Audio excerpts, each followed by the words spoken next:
નમસ્કાર, આજના સમાચાર બુલેટિનમાં આપ સૌનું સ્વાગત છે. હું છું પાયલ ભટ્ટ. આપ જોઈ રહ્યા છો DNTV ન્યૂઝ. તો સમાચારની શરૂઆત કરીએ સૌપ્રથમ મુખ્ય સમાચારથી. નિષ્પક્ષ અને શાંતિપૂર્ણ મતદાન થાય તે માટે તંત્ર દ્વારા તમામ તૈયારીઓને આપી દેવામાં આવ્યો આખરી ઓપ.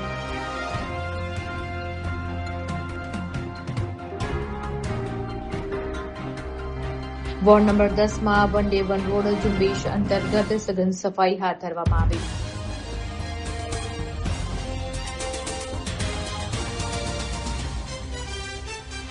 વાડી સ્થિત શ્રી સ્વામિનારાયણ મંદિરના 150 વર્ષ પૂર્ણ થવાના ઉપલક્ષમાં સાર્ધ શતાબ્દી મહોત્સવનું કરવામાં આવ્યું આયોજન.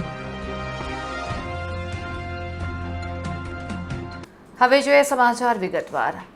વડોદરામાં સ્થાનિક સ્વરાજ્યની ચૂંટણીનો જંગ હવે આખરી તબક્કામાં પહોંચ્યો છે, ત્યારે વહીવટીતંત્ર દ્વારા તમામ તૈયારીઓને આખરી ઓપ આપી દેવામાં આવ્યો છે. વડોદરામાં સ્થાનિક સ્વરાજ્યની ચૂંટણીનો જંગ હવે આખરી તબક્કામાં પહોંચ્યો છે, ત્યારે વહીવટીતંત્ર દ્વારા તમામ તૈયારીઓને આખરી ઓપ આપી દેવામાં આવ્યો છે. ચૂંટણી અધિકારી અનિલ ધામેલિયાએ આ અંગે મહત્વપૂર્ણ વિગતો આપતા જણાવ્યું છે કે તંત્ર નિષ્પક્ષ અને શાંતિપૂર્ણ મતદાન માટે સંપૂર્ણ રીતે સજ્જ છે. ચૂંટણી પ્રક્રિયાની શરૂઆતમાં 46 બેઠકો બિનહરીફ જાહેર કરવામાં આવી છે. હવે બાકી રહેલી બેઠકો પર 21 લાખથી વધુ મતદારો પોતાના મતાધિકારનો ઉપયોગ કરી શહેરનું ભવિષ્ય નક્કી કરશે. સમગ્ર શહેરમાં કુલ 2406 મતદાન મથકો ઉભા કરવામાં આવ્યા છે. ગરમી અને અન્ય પરિબળોને ધ્યાનમાં રાખીને દરેક મથક પર વિશેષ વ્યવસ્થા કરવામાં આવી છે, જેમાં પીવાનું શુદ્ધ પાણી, છાંયડાની વ્યવસ્થા, દરેક કેન્દ્ર પર મેડિકલ ટીમની ઉપલબ્ધતા, દિવ્યાંગ અને વૃદ્ધ મતદારો સરળતાથી મતદાન કરી શકે તે માટે વ્હીલચેર, ખાસ સહાયની વ્યવસ્થા ઉભી કરવામાં આવી છે. ચૂંટણી પ્રક્રિયાને સુચારુ બનાવવા માટે 21,000થી વધુ કર્મચારીઓ ફરજ પર રહેશે. સુરક્ષાના ભાગરૂપે 7,239 પોલીસ જવાનો તૈનાત કરવામાં આવ્યા છે. તમામ મતદાન મથકો પર ઈવીએમ મશીનોનું ડિસ્પેચિંગ કરવામાં આવશે. અત્યાર સુધી આચારસંહિતા ભંગની કુલ 20 ફરિયાદો મળી હતી, જેનો તંત્ર દ્વારા તાત્કાલિક નિકાલ કરવામાં આવ્યો છે. મતદાન પૂર્ણ થયા બાદ મતની ગણતરી પોલિટેકનિક કોલેજ ખાતે હાથ ધરવામાં આવશે. તંત્રના આ સુદૃઢ આયોજનનો ઉદ્દેશ વધુમાં વધુ મતદાન થાય અને લોકશાહીનો આ ઉત્સવ સફળ રહે તેવો છે. અને આગામી 26મી તારીખે મતદાનની પ્રક્રિયા હાથ ધરવાની છે. ત્યારે તાલુકા પંચાયત, જિલ્લા પંચાયત અને મહાનગરપાલિકા અને નગરપાલિકા આ તમામની વડોદરા જિલ્લા અને શહેરમાં ચૂંટણી થવા જઈ રહી છે. ત્યારે હું મતદારોને અપીલ કરું છું કે આપ સૌ મોટી સંખ્યામાં મતદાનની પ્રક્રિયામાં ભાગીદાર થશો. સવારે 7 વાગ્યાથી લઈને સાંજના 6 વાગ્યા સુધી મતદાનની પ્રક્રિયા હાથ ધરાવવાની છે. આમની અંદર આપણા ખાસ કરીને તાલુકા પંચાયત અને જિલ્લા પંચાયત એમની અંદર આપણે એક મતદાન કરવાનું છે, જ્યારે નગરપાલિકા અને મહાનગરપાલિકામાં આપણે 4 મતદાન કરવાના છે. એટલે આપણા ઈવીએમની અંદર આપણે 4 બટન દબાવીને પછી રજીસ્ટરનું બટન દબાવવાનું છે. એ બાબત ધ્યાનમાં રાખીને આપણે મતદાન કરીશું. સાથોસાથ આપણે મતદાનની પ્રક્રિયામાં જે ડોક્યુમેન્ટ્સ લઈ જવાના હોય, વેલિડ ડોક્યુમેન્ટ છે, એમની અંદર આધાર કાર્ડ અને અન્ય ડોક્યુમેન્ટ્સ આપણા જે છે નિર્ધારિત કરેલા, નરેગાનું આપણું જોબ કાર્ડ હોય, આપણો પાસપોર્ટ હોય અથવા અન્ય ડોક્યુમેન્ટ્સ જે નિર્ધારિત કરેલા છે, 14 જેટલા આપણા અલગ અલગ ડોક્યુમેન્ટ છે, એ ડોક્યુમેન્ટ્સ પણ આપણે મતદાનની પ્રક્રિયામાં સાથે લઈ જઈશું. મતદાર યાદીમાં નામ આપનું ચકાસી લેજો. એસઆઈઆરની પ્રક્રિયા પછી સામાન્ય ફેરફાર બની શકે કે ક્યાંય કોઈ મતદાનના સ્થળમાં થયો હશે, તો એ કિસ્સાની અંદર આપનું જે મતદાર યાદીમાં નામ હોય એ મતદાન મથક ઉપર આપણે મતદાન કરવા જવાનું છે. ઉનાળાનો સમય છે, એટલે શક્ય હોય ત્યાં સુધી આપણે વહેલી સવારના ભાગે મતદાન કરવા જઈએ. વયોવૃદ્ધ મતદાતા હોય, કોઈ મતદાતાઓ બીમાર હોય, અશક્ત હોય અથવા તો પ્રેગ્નન્ટ વુમન હોય, તો એ કિસ્સામાં આપણે ક્યુમાં ન ઊભા રહેવાની પણ વ્યવસ્થા કરેલી છે. પુરુષ અને સ્ત્રી માટે અલગ અલગ ક્યુ આપણે સામાન્ય રીતે કરતા હોઈએ છીએ. એટલે મોટી સંખ્યામાં મતદારોમાં ભાગીદાર થાય એવું સૌને આહવાન કરું છું. આપનો કિંમતી મતનો અવશ્ય પ્રયોગ કરો અને મતદાનની પ્રક્રિયામાં ભાગીદાર થાવ, લોકશાહીની પ્રક્રિયામાં ભાગીદાર થાવ એવું સૌને આહવાન કરું છું. આભાર. વડોદરામાં વેસ્ટ ઝોન વોર્ડ નંબર 10માં વન ડે વન રોડ અભિયાન અંતર્ગત સઘન સફાઈ ઝુંબેશ હાથ ધરવામાં આવી. વડોદરા મ્યુનિસિપલ કમિશનરની ઉપસ્થિતિમાં વડોદરા મહાનગરપાલિકા દ્વારા શહેરને સ્વચ્છ અને સુઘડ બનાવવાના ઉમદા હેતુથી વન ડે વન રોડ અભિયાન ચલાવવામાં આવી રહ્યું છે, જે અંતર્ગત વેસ્ટ ઝોનના વોર્ડ નંબર 10માં સઘન સફાઈ ઝુંબેશ હાથ ધરવામાં આવી હતી. નીલાંબર સર્કલથી યશ કોમ્પ્લેક્સ સુધીના મુખ્ય માર્ગ ઉપર આ કામગીરી કરવામાં આવી હતી, જેમાં રોડ સફાઈ, ફૂટપાથ, ડિવાઈડર, બ્રશિંગ જેવી કામગીરીનો સમાવેશ થાય છે. આ અભિયાનમાં મ્યુનિસિપલ કમિશનર સહિત અધિકારીઓ સાથે સફાઈ કર્મચારીઓ દ્વારા આધુનિક સંસાધનોના ઉપયોગથી માર્ગને ચકાચક કરવામાં આવ્યા. પાલિકાની આ સક્રિયતાથી સ્થાનિક રસ્તાઓના નકશા બદલાયા છે. સાથે સાથે કાર્યક્રમમાં સ્કૂલના બાળકો પણ જોડાયા હતા અને મ્યુનિસિપલ કમિશનર મહેશ બાબુના હસ્તે વૃક્ષારોપણ પણ કરવામાં આવ્યું હતું.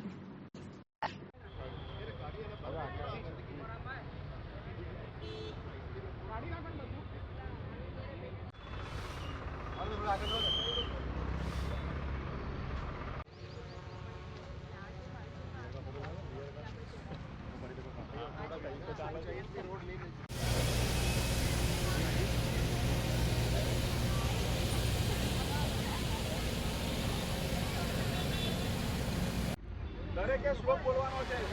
વૃક્ષાહ મિત્રાણી.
આજે અમે વન ડે વન રોડ અભિયાન અંતર્ગત વેસ્ટ ઝોનની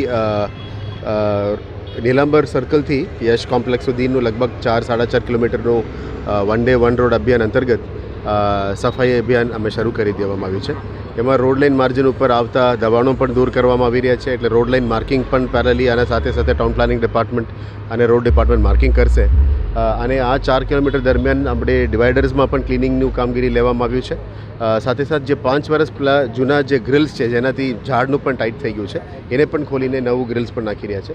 સાથે સાથે આપણે પ્લાન્ટેશનનું એક ઝુંબેશ કાર્યક્રમ પણ આજે લીધેલા છે. સ્થાનિક એનજીઓસને પણ સાથે રાખીને આ કામગીરી કરવામાં આવી રહી છે. લોકોને સાથે જોડીને કામગીરી કરવાનું આ અભિયાનને આપણે નવું એક રૂપ આપી રહ્યા છે. ફક્ત વીએમસીના સ્ટાફ સિવાય જાગૃત નાગરિકો, એનજીઓસ, આપણા સ્કૂલના ઇકો ક્લબ વોરિયર્સ બધાને અમે ઇન્વોલ્વ કરીએ છીએ. બાળકોને ફક્ત અમે ઇકો ક્લબના બાળકોને જે કેમ્પેનિંગમાં અને સ્વચ્છતાનું અભિયાન અને ગ્રીનિંગ ડ્રાઈવ માટે જેમની જે જનજાગૃતિ લાવવું જોઈએ એ જ માટે વાપરીએ છીએ. પણ ઘણા બધા સિવિલિયન્સ અને એનજીઓસ આપણા સાથે સફાઈમાં પણ આજે જોડી રહ્યા છે. આનંદની વાત છે કે ધીરે ધીરે વન ડે વન રોડ લોકોમાં પણ એક જાગૃતિ અભિયાન લાવી રહ્યા છે. સાથે સાથે આપ જોઈ શકો છો કે આજ લગભગ 1 મહિના ઉપર થઈ ગયું છે. લગભગ 2.5 મહિનામાં આ ઝુંબેશ ચાલી રહ્યા છે. દરેક વોર્ડ્સ, દરેક રોડ્સમાં અત્યારે આ કામગીરી શરૂ છે. આજે વેસ્ટ ઝોનમાં કરવામાં આવી છે અને આ ઝુંબેશ ચાલુ રહેશે જેથી કરીને આપણે વડોદરાને વધારે સ્વચ્છ પણ કરી શકાય, વડોદરાને વધારે ગ્રીન કરી શકાય. અને જે પોલ્યુશન વિરુદ્ધનું જે કાર્યવાહી છે એ બાબતમાં આપ જાણો છો કે આપણે પહેલા તબક્કામાં ઇલેક્ટ્રિક બસીસની લાવવાની કરી હતી. હવે આ ડસ્ટ પોલ્યુશન બધું દૂર કરવા માટે કડક પેનલ્ટી પણ લેવામાં આવી રહ્યા છે. કન્સ્ટ્રક્શન જગ્યા ઉપર જે પણ ધૂળ ઉડે છે એના ઉપર પણ પેનલ્ટી લેવામાં આવે છે. અને આ ધૂળ મીટીને કાઢ્યા પછી આવનારા દિવસમાં અમે સ્મોક ગન્સ પણ સિટીમાં લાવવાના છે જેથી કરીને ધૂળ ઉડાવવા ઉપર આપણે એસટીપી રેઝિડ્યુઅલ વોટરથી છટકાવીશું અને ધીરે ધીરે સિટીમાં પોલ્યુશનને કંટ્રોલમાં લાવવાનું આ મહેનત છે. મીડિયાના મિત્રોને આભાર કે આપ પણ આવીને આપણા સાથે જોડ્યા. મીડિયાના મિત્રો મારફતે અમે વડોદરાના નાગરિકોને પણ આપણે સાથે જોડવાનું માંગીએ છીએ કે આવો આપણે સાથે મળીને વડોદરાને વધારે સ્વચ્છ બનાવીએ અને સુંદર પણ બનાવીએ. વાડી સ્થિત શ્રી સ્વામિનારાયણ મંદિરના 150 વર્ષ પૂર્ણ થવાના અવસર પર સાર્ધ શતાબ્દી મહોત્સવનું આયોજન કરવામાં આવ્યું છે. સંસ્કારી નગરીના આંગણે ભક્તિ, શક્તિ અને સંસ્કૃતિના ત્રિવેણી સંગમ સમાન આ મહોત્સવે સમગ્ર વાતાવરણને સ્વામિનારાયણમય બનાવી દીધું છે. ભવ્ય શોભાયાત્રા અને મંગલ પ્રારંભ થયો હતો, જેમાં મહોત્સવની શરૂઆત મહેતા મેમોરિયલથી લેપ્રસી ગ્રાઉન્ડ સુધી નીકળેલી અદભુત પોથી યાત્રાથી થઈ હતી. જેમાં નાસિક ઢોલના નાદ અને ટ્રેક્ટર બગીઓમાં બિરાજિત સંતોના દર્શન કરવા ભક્તો ઉમટી પડ્યા હતા. તો મહિલાઓએ મંગળ કળશ અને પુરુષોએ પવિત્ર પોથી જે મસ્તક ઉપર ધારણ કરી ભક્તિ નૃત્ય કર્યું હતું. કથા મંડપનું ઉદઘાટન અને દીપ પ્રાગટ્ય સંપ્રદાયના વડીલ સંતોના હસ્તે શાસ્ત્રોક્ત વિધિથી કરવામાં આવ્યું. આ પ્રસંગે આકાશમાંથી થયેલી પુષ્પ વર્ષા અને રાત્રિના સમયે થયેલી આતશબાજીએ ભક્તોને મંત્રમુગ્ધ કર્યા હતા. 25,000થી વધુ હરિભક્તોની હાજરીમાં આ દિવાસી નૃત્ય અને સ્વાગત નૃત્ય રજૂ કરવામાં આવ્યા હતા. ભક્તોની સુવિધા માટે કાળઝાળ ગરમીને ધ્યાનમાં રાખી આયોજકો દ્વારા 100 જેટલા કુલર, એસી અને વોટર સ્પ્રિન્કલરની અદ્યતન વ્યવસ્થા કરવામાં આવી છે. તો વધુમાં સવારે 8 વાગ્યે મહાવિષ્ણુ યાગથી પ્રારંભ થયો અને બપોરે તેમજ રાત્રે પૂજ્ય નિત્ય સ્વરૂપદાસજી સ્વામીની અમૃતવાણીમાં કથા યોજાશે. તો રાત્રે 10 વાગ્યે ભવ્ય શ્રી ઘનશ્યામ જન્મોત્સવની ઉજવણી કરવામાં આવશે. વડોદરાના ભાવિક ભક્તોને આ દિવ્ય મહોત્સવનો લાભ લેવા ભાવભર્યું આમંત્રણ પાઠવવામાં આવ્યું છે.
વડોદરા ખાતે ઇક્વિટીવાલા.com દ્વારા એક માહિતીસભર સેમિનારનું આયોજન કરવામાં આવ્યું હતું. આ સેમિનારમાં 100થી વધારે ઉત્સાહિત રોકાણકારોએ ભાગ લીધો હતો. વડોદરામાં ઇક્વિટીવાલા.com દ્વારા નિવેશકો માટે ખાસ નેવિગેટિંગ માર્કેટ એન્ડ બિયોન્ડ વિષય પર એક અત્યંત પ્રેરક અને માહિતીસભર સેમિનારનું સફળ આયોજન કરવામાં આવ્યું હતું. આ કાર્યક્રમમાં વડોદરાના આશરે 100 જેટલા જાગૃત રોકાણકારોએ ઉત્સાહપૂર્વક ભાગ લીધો હતો. બજારમાં પ્રવર્તતી વર્તમાન અનિશ્ચિતતા અને ઉતાર ચઢાવ વચ્ચે રોકાણકારોને સાચી દિશા આપવી એ આ સેમિનારનો મુખ્ય હેતુ હતો. કાર્યક્રમમાં ભાર મૂકવામાં આવ્યો હતો કે દીર્ઘકાલીન સંપત્તિ સર્જન માટે બજારના ટૂંકા ગાળાના ફેરફારોથી ડરવાને બદલે સંયમિત અને વ્યૂહાત્મક અભિગમ અપનાવવો અનિવાર્ય છે. કાર્યક્રમના મુખ્ય વક્તા મનમોહનસિંહ ગાંધીએ રોકાણકારોને સંબોધતા શેફાયર ઇક્વિટી લોંગ શોર્ટ SIF વિષય પર ઊંડાણપૂર્વક સમજ પૂરી પાડી હતી. તેમણે ખાસ કરીને બજારની અસ્થિરતા સામે પોર્ટફોલિયોને કેવી રીતે સુરક્ષિત રાખવો, રોકાણને વિવિધ ક્ષેત્રોમાં વહેંચીને જોખમ ઘટાડવાની કળા અને ડેટા અને વિશ્લેષણના આધારે રોકાણના નિર્ણયો લેવાનું મહત્વ સમજાવ્યું હતું. जनरली ऐसा होता है, लोग क्वेश्चन अभी नहीं पूछते, जैसे प्लेट आप उठाओगे मैं उठाऊंगा, ऐसे ही क्वेश्चन आते हैं, मेरा भी खाना रुक जाएगा. और आजकल बाजार ऐसा हो गया है कि हम अभी अच्छी बात करें, रात को ड्रॉप ट्वीट आती रहती है, लेकिन बाजार उसको कुछ भी डैमेज नहीं कर रहा है. बाजार अपने आप चल रहा है, कंपनी के रिजल्ट देख रहा है. आने वाले 5-10 साल के लिए मुझे लग रहा है कि सबसे बेहतरीन वाले साहब आए, उनके साथ बैठे थे और डिस्कशन करते थे. हमें लगा कि this is the right product, one should invest in this product. So that is the reason we are doing this event. So thank you very much. So be careful about that thing.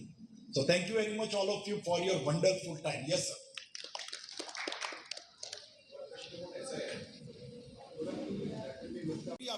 Liquidity की जरूरत होगी, आप बोलोगे अगले साल मेरी बेटी की शादी है, मेरे बेटी की, तो उसका पैसा अलग जगह पे रखेंगे। आप बोलोगे मुझे गाड़ी खरीदने 5 साल के बाद, तो उसके पैसे दोनों अगर इकट्ठा करेंगे तो आपका एक पोर्टफोलियो जो समरी भी बनेगा ना, आपको काफी क्लैरिटी देगा। लेकिन बाजार को देख के लग रहा है कि बहुत अभी बदल हुआ। हमारी कंपनी अक्षर चौक पे आई हुई है और पिछले 13 साल से हम बड़ौदा में क्लाइंट इवेंट और क्लाइंट का फंड मैनेजमेंट करते हैं। तो ये आज का जो हमारा टॉपिक था वो हमने इसलिए रखा था क्योंकि 2-3 चीज़ें हैं अभी जो इंडियन मार्केट फेस कर रही है, जैसे वॉर में क्या होगा, क्या वो सब प्रश्न थे। दूसरा था कि भाई नया प्रोडक्ट था एक SIF करके, तो उसमें कैसे इन्वेस्ट करें, कैसे वो फंड काम करता है, क्योंकि ये नई कैटेगरी अभी SIF की लॉन्च हुए है इंडिया में। पहले था PMS था, म्यूचुअल फंड था, अभी एक नया कैटेगरी आया है SIF। तो वो कैसे इन्वेस्ट करें, उसमें क्या बेनिफिट्स है, तो वो हमने आज यहाँ हाईलाइट किए हमारे इन्वेस्टर को। दूसरा कि अभी इंडिया का मार्केट 1.5 साल से नहीं चल रहा है, तो ग्लोबल मार्केट ने अच्छा रिटर्न दिया है।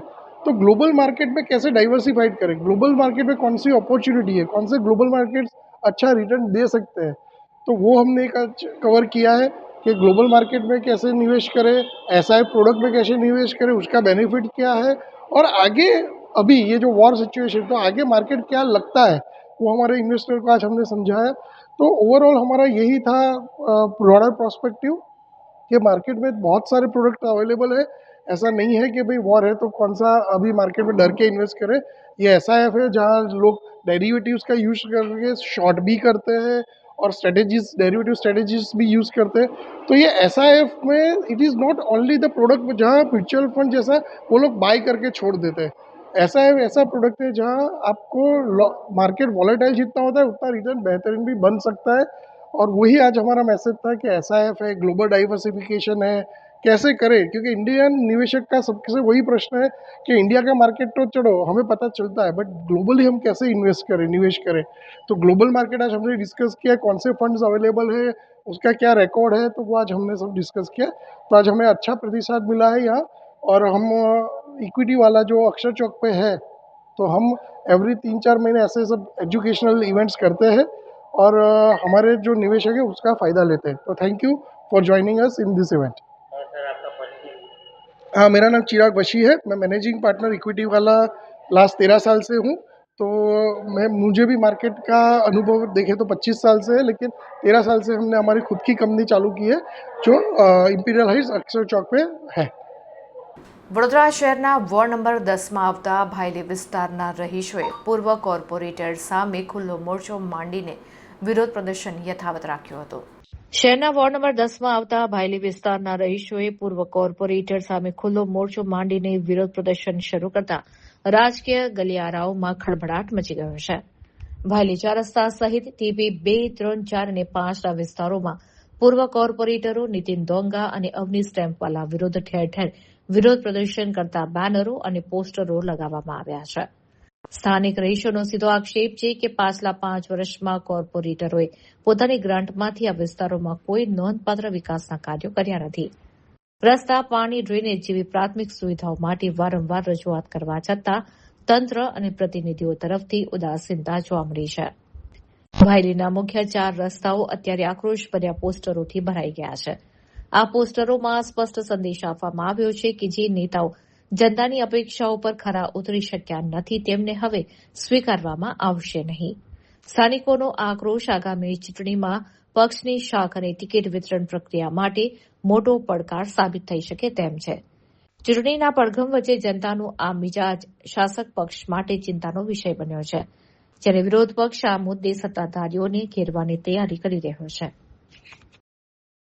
વડોદરા શહેરના વોર્ડ નંબર 19માં ત્રિપાખ્યો જંગ જોવા મળશે, જે રસપ્રદ બની રહેવાની શક્યતાઓ વચ્ચે ચર્ચાનું કેન્દ્ર બન્યું છે। આમ આદમી પાર્ટીના ઉમેદવાર મનીષા બારાજ દ્વારા તેમની ટીમ સાથે તરસાલી વિસ્તારની આદર્શનગર સોસાયટીમાં સઘન જનસંપર્ક અને પ્રચાર અભિયાન હાથ ધરવામાં આવ્યું હતું। આ પ્રચાર અભિયાનનો મુખ્ય ઉદ્દેશ સ્થાનિક રહીશો સાથે રૂબરૂ મળીને તેમની પાયાની સમસ્યાઓ સમજવાનો હતો। મનીષા બારાજ અને તેમની ટીમે સોસાયટીના ઘરે ઘરે જઈને લોકો સાથે સંવાદ સાધ્યો હતો। આમ આદમી પાર્ટીના દિલ્હી અને પંજાબ મોડેલની ઝાંખી કરાવી વડોદરાના વિકાસ માટેનો રોડ મેપ રજૂ કરવામાં આવ્યો હતો। તરસાલી વિસ્તારમાં પ્રચાર દરમિયાન સ્થાનિકો તરફથી ઉમેદવારને સારો આવકાર મળી રહ્યો છે.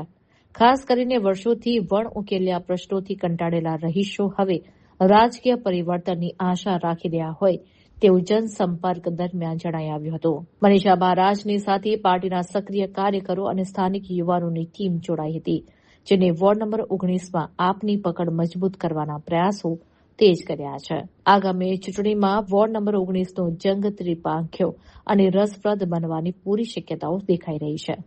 મનીષા મહારાજના આક્રમક પ્રચારથી અન્ય રાજકીય પક્ષોમાં પણ દોડધામ મચી ગઈ છે. જી, હું અત્યારે તરસાલીમાં વોર્ડ નંબર 19ના આદર્શનગર વિસ્તારમાં ફેરણી માટે અમે આવ્યા છે.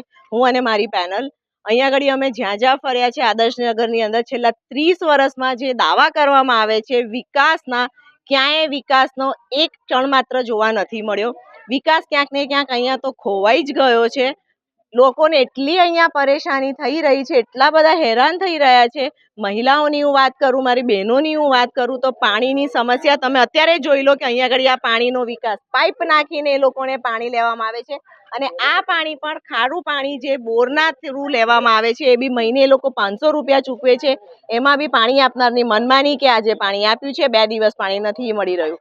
પીવાના પાણી માટે એ લોકોને જ્યાં કોર્પોરેશનની સગવડ કરેલી છે 12 રોડ ઉપર, ત્યાંથી બેડાલા ઊંચકીને પાણી એમને લાવવું પડે છે. એટલે આ વિકાસ છે. ગટરની વાત કરું તો ઘરે ઘર શૌચાલય, હર ઘર શૌચાલય મોદી સાહેબનું જે આહવાન હતું એ પ્રમાણે બનાવી તો દીધું છે, પણ શૌચાલયની ગંદકીનું શું? બહાર ખુલ્લામાં બધી ગંદકી જાય છે. નથી અહીંયા આગળ ખાડકુવા ખાલી કરવામાં આવતા કોર્પોરેશન થ્રુ. ટેક્સ ભરી રહ્યા છે, એ લોકોને ટેક્સની પાવતી નથી આપવામાં આવી રહી. અને સૌથી મોટી વાત, એમનો જે અધિકાર મતાધિકાર, એ મત આપવા માટેનો એમનો અધિકાર પણ આમની પાસેથી છીનવવામાં આવે છે. એમની પાસે કોઈની પાસે અહીંયા વોટર આઈડી કાર્ડ નથી. માંડ અમને લોકોને 25% લોકો એવા મળ્યા જેમની પાસે એમનું પોતાનો મતાધિકાર છે. બાકી કોઈ પાસે અહીંયા આગળ મત આપવાનો અધિકાર એમની પાસે રહ્યો નથી. જે રીતના પ્રજાના કામો નથી કર્યા, પ્રજા પણ હેરાન પરેશાન છે અને પ્રજા પણ ઈચ્છે છે કે આ વખતે પરિવર્તન જરૂરી. 100% પ્રજા ઈચ્છી રહી છે કે પરિવર્તન જરૂરી છે. જે અમને પણ વિશ્વાસ છે કે પ્રજા પરિવર્તન લાવશે અને અમે બાહેધારી પણ પ્રજાને આપીએ છીએ. જો આ લોકોને આટલી સુવિધાઓ માટે વલખા મારવા પડતા હોય તો અત્યાર સુધી સત્તા પર બેઠેલા સત્તાધીશો આંખો બંધ કરીને બેઠા છે, કાન બંધ કરીને બેઠા છે કે આ લોકો જ્યારે ફરિયાદો કરે છે તો એમને સંભળાતી નથી. ઈચ્છા તો એવી છે કે આ વખતે કોઈ પણ પાર્ટી બહુમતીમાં ના આવે. પહેલી તો આ જ વાત છે, કેમ કે બહુમતી મળ્યા પછી છે ને કોઈ કામ જ નથી કરતું. એટલે ગમે તે પાર્ટી આવે, હમણાં આમ આદમી પાર્ટીએ અમને ભરોસો આપ્યો છે. આજે અમે અમુક વોટ એમને મળે એવી આશા રાખીએ છીએ. 19 નંબરના અંદર જેટલા બી છે, જે જાંબાથી લઈને તરસાલી એરિયા સુધી લાગે છે, એ બધા જ એરિયામાં કામ આ લોકો કરતા નથી. એટલે એમને જો વોટ ઓછા મળશે તો કદાચ એ કામ કરી બતાવશે. એટલે અમારી હવે આશા એવી છે કે કોઈ બી આખા 19 નંબરમાં જેટલા બી સોસાયટીઓ છે બધાને કહું છું કે કોઈને બહુમતી વોટ ના આપતા. કોઈ બી પાર્ટીને તમે વધારે વોટ આપી વિજય બનાવશો એ તમને જોવા નહીં આવે, પણ એને આગલા 5 વર્ષમાં તમને જરૂર પડે એટલે તમારું 25% બી કામ કરે એ પ્રમાણે તમારી રાજનીતિ રાખજો. 5 વર્ષમાં ભારતીય જનતા પાર્ટીના જે ઉમેદવારો હતા એમને કોઈ પ્રકારના કામો નથી કર્યા, એટલે પ્રજા પણ નિરાશ છે. શું કહેશો? હવે એમને કામ નહીં કર્યા, એમને રિક્વેસ્ટ તો બહુ કરી, ઘણી વાર આ લોકો અમારા ગામના આગેવાનોએ બહુ બધી વાર કીધું, પણ હવે એમને કામ નથી કર્યું. એનું અમને ખબર નહીં કે કેમ નહીં કર્યું. શું લાગે છે આ બધી પરિવર્તન જરૂરી છે? પરિવર્તન ચોક્કસ જરૂરી છે ને આવશે પણ. વડોદરા શહેરના વોર્ડ નંબર 8માં ભાજપની વિજય વિશ્વાસ રેલી યોજવામાં આવી હતી, જેને જનસંપર્ક દરમિયાન લોકોનો સારો એવો આવકાર પણ મળ્યો હતો. સ્થાનિક સ્વરાજ્યની ચૂંટણીના પ્રચારના અંતિમ દિવસે વડોદરાના વોર્ડ નંબર 8માં ભાજપા દ્વારા વિશાળ વિજય વિશ્વાસ રેલી યોજવામાં આવી હતી. સયાજીગંજ વિધાનસભાના ધારાસભ્ય કેવલ રોકડિયાની આગેવાનીમાં યોજાયેલી આ રેલીમાં ભાજપના ઉમેદવારો અજય ડાભી, કેતન પટેલ, રીટાબેન આચાર્ય, મીનાબા ચૌહાણે ઉત્સાહભેર ભાગ લીધો હતો. રેલીની શરૂઆત કરોડિયા ખાતે માતાના આશીર્વાદ લઈને કરવામાં આવી હતી. આ રેલી કરોડિયાથી શરૂ થઈ મધુનગર, પંચવટી સર્કલ, આઈટીઆઈ, જલારામનગર, બાપુની દરગાહ, ગોરવા, સુભાનપુરા, ઇલોરા પાર્ક, વડીવાડી અને અલકાપુરી સહિતના વિસ્તારોમાં ફરી હતી. સમગ્ર રૂટ દરમિયાન સ્થાનિક મતદારોએ ઉમેદવારો પર પુષ્પવર્ષા કરી ફૂલહાર પહેરાવી ઉષ્માભર્યું સ્વાગત કર્યું હતું. જેનાથી સમગ્ર વિસ્તાર કેસરીયો બની ગયો હતો. જનસંપર્ક દરમિયાન મતદારોએ ઉમેદવારોને જંગી બહુમતીથી વિજયી બનાવવાની ખાતરી આપી હતી. બીજી તરફ ઉમેદવારોએ પણ જનતાના અભૂતપૂર્વ સમર્થન બદલ આભાર વ્યક્ત કર્યો હતો. વોર્ડ નંબર 8માં ભાજપાની નિશ્ચિત જીતનો આશાવાદ વ્યક્ત કરવામાં આવ્યો હતો. ભારતીય જનતા પાર્ટીના આજે વોર્ડ નંબર 8ની વિજય વિશ્વાસ રેલી છે. આપ સૌ જોઈ રહ્યા છો કે ઘણી સંખ્યામાં ભારતીય જનતા પાર્ટીના કાર્યકર્તા અને નગરજનો જોડાયા છે. વોર્ડ નંબર 8માં સર્વ ચારે ચાર ઉમેદવારને જંગી બહુમતી જીતાડવાનો આ વિજય વિશ્વાસનો અમે સંકલ્પ કરીએ છીએ. તારીખ 26ના દિવસે ભારતીય જનતા પાર્ટીને મત આપીને ચારે ચાર ઉમેદવારને જનતા પાર્ટીને જીતાડશે. આજે મહારેલી છે, વિજય સ્વરૂપી રેલી છે. કરોડિયા મસાણી માતાના મંદિરથી શરૂ થઈને ગોરવાના તમામ વિસ્તારો 8 નંબર વોર્ડ નંબર 8ની અંદર સમાવિષ્ટ જેટલા પણ વિસ્તારો છે બધા વિસ્તારમાં આ મહારેલી ફરવાની છે. મોટી સંખ્યામાં કાર્યકર્તાઓ, મિત્ર વર્તુળો, સગા સંબંધીઓ બધા મહારેલીમાં આવ્યા છે અને જનતા પણ આતુરતાથી આશીર્વાદ માટે રસ્તામાં ઊભી છે અમારી રાહ જોઈને મહારેલીના આશીર્વાદ આપવા માટે. અને આ મહારેલી બતાવી રહી છે કે વોર્ડ નંબર 8ના ચારે ચાર ઉમેદવારોનો પ્રચંડ વિજય થવાનો છે. વડોદરા મહાનગરપાલિકાની ચૂંટણીમાં નોટા અંગે જાગૃતિ લાવવા અંગેની માંગ સાથે સામાજિક કાર્યકર દ્વારા કલેક્ટરને આવેદનપત્ર પાઠવવામાં આવ્યું હતું. આગામી 26 એપ્રિલ 2026ના રોજ યોજાનાર વડોદરા મહાનગરપાલિકાની ચૂંટણી પૂર્વે મતદારોમાં નોટા અંગે જાગૃતિ લાવવાની માંગ સાથે સામાજિક કાર્યકર અતુલ ગામીચીએ કલેક્ટર કચેરી ખાતે આવેદનપત્ર પાઠવ્યું છે. સુપ્રીમ કોર્ટના આદેશ મુજબ દરેક મતદારને તમામ ઉમેદવારોને નકારવાનો હક મળેલો છે, જેનો વ્યાપક પ્રચાર કરવાની માંગ કરવામાં આવી છે.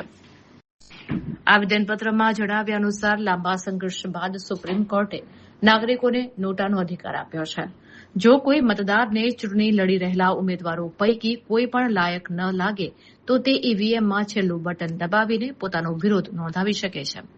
અતુલ ગામીચીએ ભારપૂર્વક જણાવ્યું હતું કે નોટા એ નકારાત્મક નહીં પણ હકારાત્મક મત છે, જે દર્શાવે છે કે ઉમેદવારો લોકહિત કે પ્રાથમિક સુવિધાઓના કામ કરવામાં નિષ્ફળ રહ્યા છે. સામાજિક કાર્યકરે આક્ષેપ કર્યો છે કે રાજકીય પક્ષો પૂરજોશમાં પોતાનો પ્રચાર કરી રહ્યા છે, પરંતુ ચૂંટણી તંત્ર દ્વારા નોટા અંગે પૂરતી માહિતી આપવામાં આવતી નથી. તેમણે મુખ્ય ચૂંટણી અધિકારીને વિનંતી કરી છે કે સોશિયલ મીડિયા, હોર્ડિંગ્સ અને સ્થાનિક માધ્યમો દ્વારા નોટા વિશે જાગૃતિ ફેલાવવામાં આવે, જેથી નાગરિકો પોતાના લોકશાહી અધિકારનો સચોટ ઉપયોગ કરી શકે. હાલ ગુજરાતમાં ચૂંટણીઓનો માહોલ છે. નગરપાલિકા, મહાનગરપાલિકા અને ગામડાઓમાં પણ ચૂંટણીઓનો માહોલ છે. આજના રોજ સાંજે 5 વાગ્યા પછી ચૂંટણી પ્રચાર પડઘમ બંધ થઈ જશે.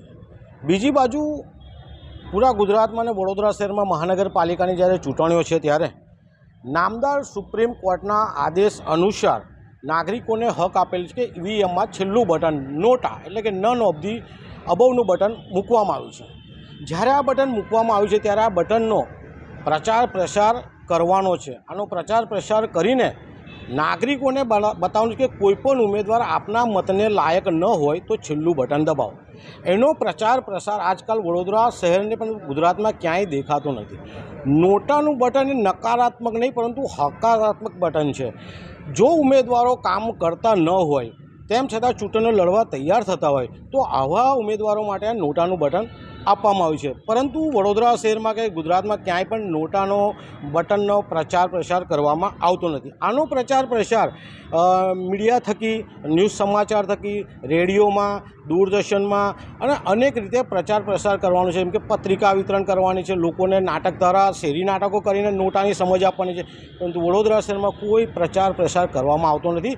ત્યારે આજે વડોદરા શહેર જિલ્લા કલેક્ટર જે મુખ્ય ચૂંટણી અધિકારી છે એમને આજે અમે આવેદનપત્ર આપ્યું છે અને આવેદનપત્રમાં જણાવ્યું છે કે આજે ચૂંટણીના પડઘમ બંધ થવા તેમ છતાં નોટાનો પ્રચાર પ્રસાર કર્યો નથી, તો આપણી પાસે હજુ થોડો સમય છે તો આમાં નોટાનો પ્રચાર પ્રસાર કરે.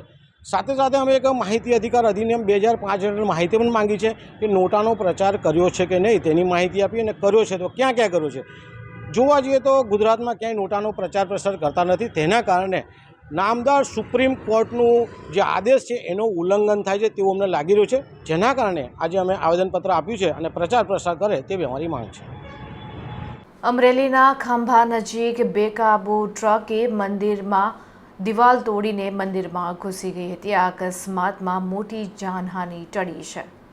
મળતી માહિતી મુજબ એક ટ્રક અમરેલી તરફથી ખાંભા તરફ જઈ રહી હતી. આ દરમિયાન ખાંભા નજીક આવેલા પિંગલવીર હનુમાનજી મંદિર પાસે અચાનક ટ્રકનું સ્ટીયરિંગ ફેલ થઈ ગયું હતું. ડ્રાઈવરે કાબુ ગુમાવતા ટ્રક સીધી રોડની સાઈડમાં આવેલ મંદિરની દિવાલ સાથે જઈને અથડાઈ હતી. અકસ્માત એટલો જોરદાર હતો કે ટ્રક મંદિરની દિવાલ તોડીને અંદર ઘૂસી ગઈ હતી, જેને કારણે દિવાલને ભારે નુકસાન પહોંચ્યું છે. અકસ્માત સમયે મંદિરની દિવાલ પાસે કે રસ્તા પર કોઈ શ્રદ્ધાળુ કે રાહદારી હાજર ન હોવાથી મોટી હોનારત ટળી હતી. આ ઘટનાને પગલે સ્થાનિક લોકો અને વાહન ચાલકોના ટોળા ઉમટી પડ્યા હતા. ડ્રાઈવરનો પણ ચમત્કારિક બચાવ થયો હોવાનું જાણવા મળ્યું છે. આ ઘટનાએ ફરી એકવાર વાહનોની સમયસર જાળવણી અને સુરક્ષા અંગે સવાલો ઉભા કર્યા છે. હાલમાં અકસ્માતગ્રસ્ત ટ્રકને હટાવવાની કામગીરી હાથ ધરવામાં આવી છે.